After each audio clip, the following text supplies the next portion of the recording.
It's been, as you all know better than any group in the state, it's been you all who have fueled our state's greatest successes. So I'm here to say thank you as much as anything else. And we can't celebrate so much.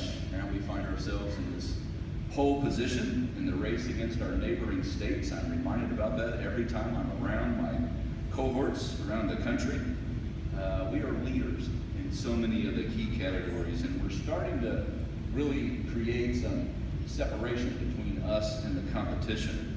We've become this envy of economic envy of the nation, every other state in the nation, not by accident or by luck, but because of the very leadership that I am looking at right now in this room, both leadership in the city halls and our town halls and in the State House. And I specifically want to single out Speaker Bosma. He has been at the helm in steering the ship my entire career in the State House, going back to 2005. In fact, you were there and a friend long before that. So I'd like to single Speaker Bosma out.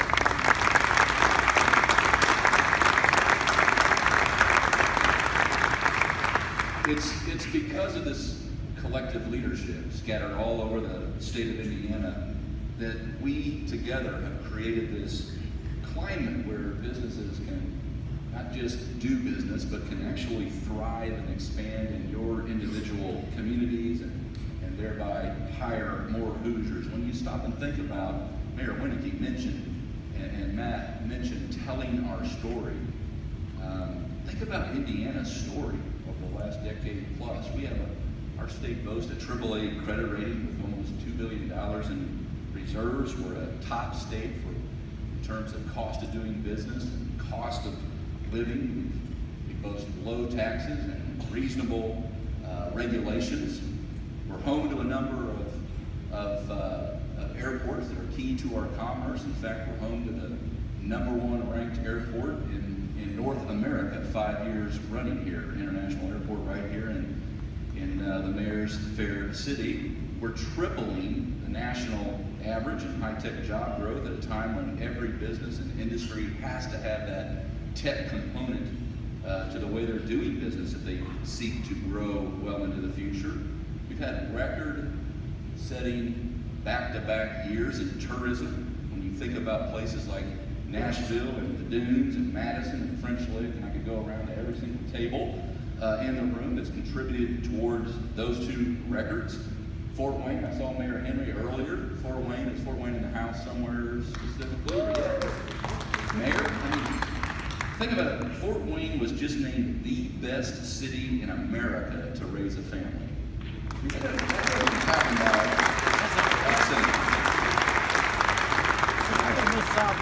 We're the racing capital of the world. We're the medical device capital of the world. We're the RV capital of the world. Evansville is the plastics capital of the world. Batesville is the caskets capital of the world. It's a good place to live and work, but it may also be a good place to spend your last years. We have no death tax. Thank you, Speaker Bosma.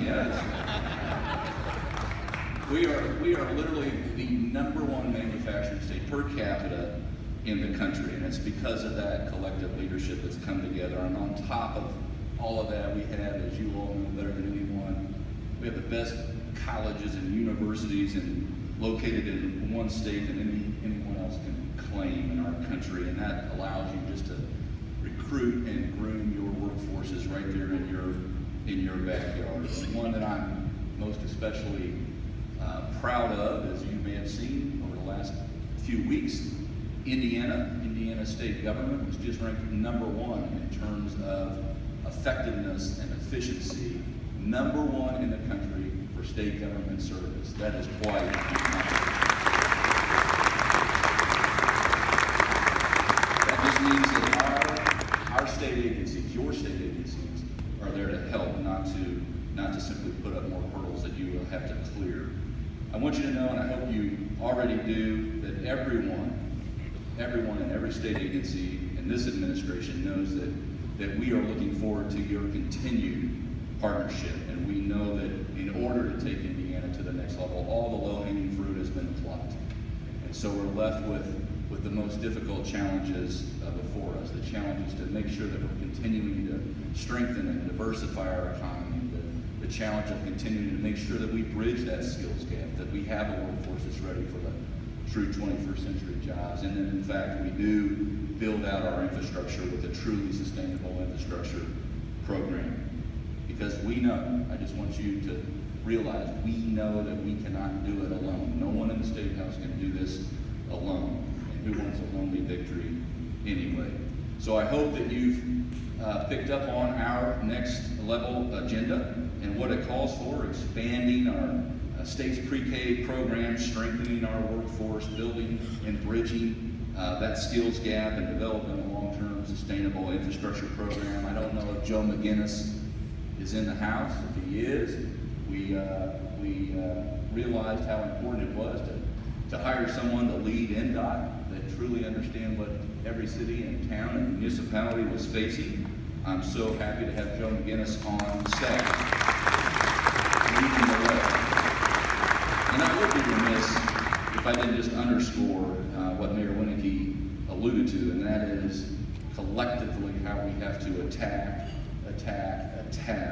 our state's drug epidemic. It's affecting our entire country for sure, but the Midwest is ground zero, and bending that trajectory, bending that curve is going to require collaboration in our collective resources like never before, because it is in fact affecting every race and every religion, every socioeconomic background in every county of our state, and we cannot remain in denial, and we cannot remain inactive when we're attacking this epidemic. So let me just say in closing that throughout my entire public service and career, I've always attempted to remain very open and very accessible on a bipartisan basis.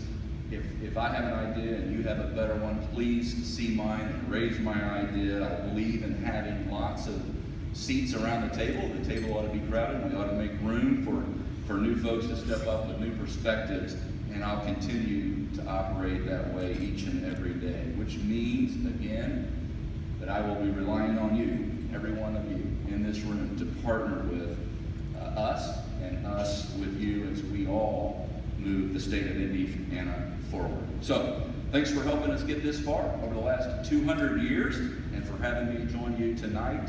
And I leave you with the best is yet to come. Thank you all very much.